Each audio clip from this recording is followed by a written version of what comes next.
Ayun. Good morning. Ay! Ano ba yan? Nahulog.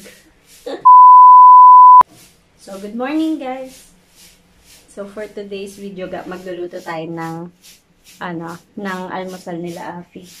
So, ito lang yung lulutuin ko ngayon. Yung French toast. So, yun na nga. Luluto ako ng almusal ni Afi. So, ganito lang naman yung niya. Pagka may extra pinapay, tas egg.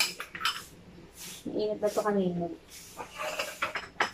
So, ito, mixture lang siya ng milk, egg, cinnamon, sugar, tsaka vanilla extract. Natutunan ko yan nung nagtatrabaho ako sa French baker. Pero hindi 100% na eksakto kasi syempre iba yung ingredients na gamit nila. Okay, so, lagay muna tayo ng butter sa pan. Spread niya lang. Spread the love. Laki ng pan. Kasya na dito 3 salaman. So, dinamihan ko na yung butter. Ayan.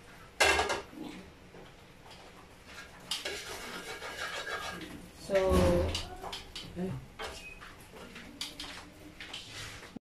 okay. So, dip nyo lang yung tinapay sa mixture. Tapos, hayaan nyo lang siyang tumulo. Kasi, pag nilagay nyo to ng yung may mabigat pa yung bread, magiging sagi yung kalalabasan niya. So, lagay na natin.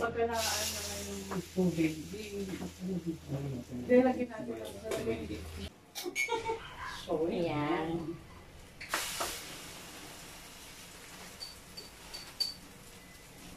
Maganda to i-prepare sa mga bata kasi para siyang pancake. Hindi kasi tutorial. Tapos, hindi tutorial. Hindi mo nakita? Ayan. So, usog nyo lang yung doon. Ayan. Hiyaan nyo lang mag-brown yung kabilang side. Tapos, flip nyo na. Flip. Alam nyo yung flip. Yung flip, yung parang kaning-aning. Flip ka na eh. So, check nyo lang.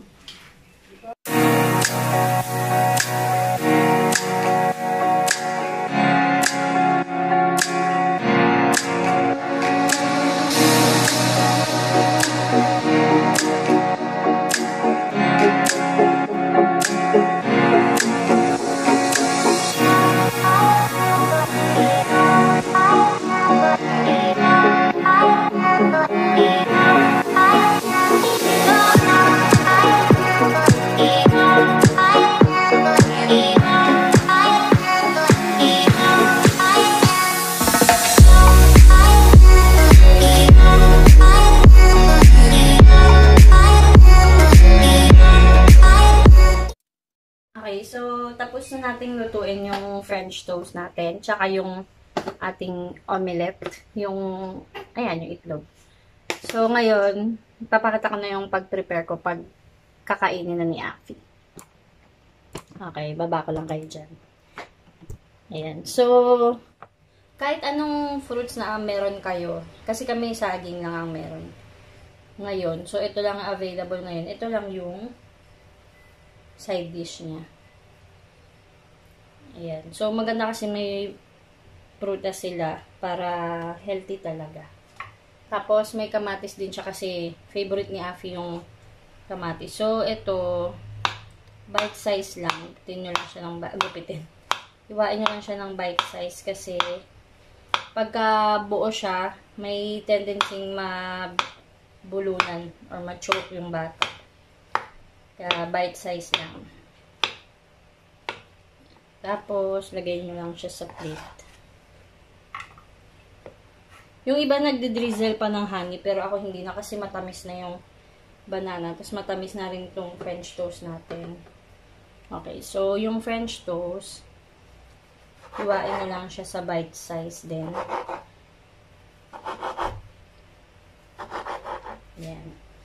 So, gusto kasi ni Afi, yung tusok lang ng tusok. Kung maliliit, ayaw niya malalaki.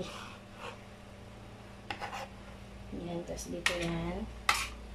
Sure nyo lang na hindi siya dikit-dikit para hindi siya mahirapang kainin. Yan. Tapos, pwede kayong maglagay ng konting egg sa side. Kahit konti lang para yan, kahit hindi naman ganun kadami. Tapos, last, yung kanyang tomatoes. Pag pinapakain ko si Api ng kamatis, tinatanggal ko yung seeds sa loob. Yan, yung ganyan. Tinatanggal ko siya. Pag ginuhugasan ko.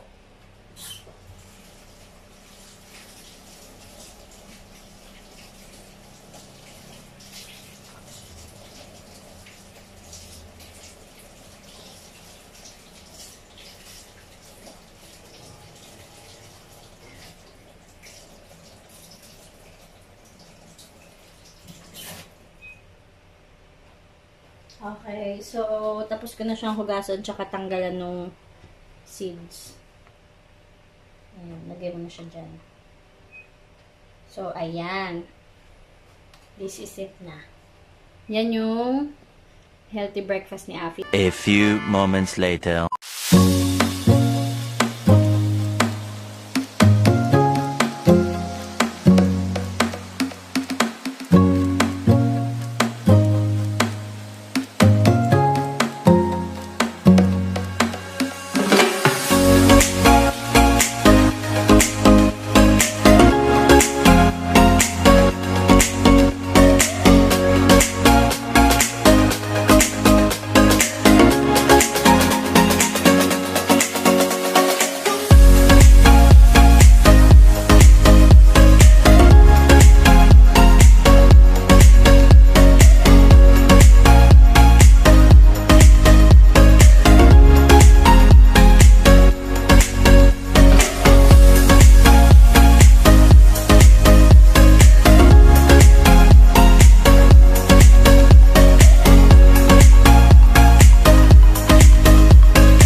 So, yun, naubos.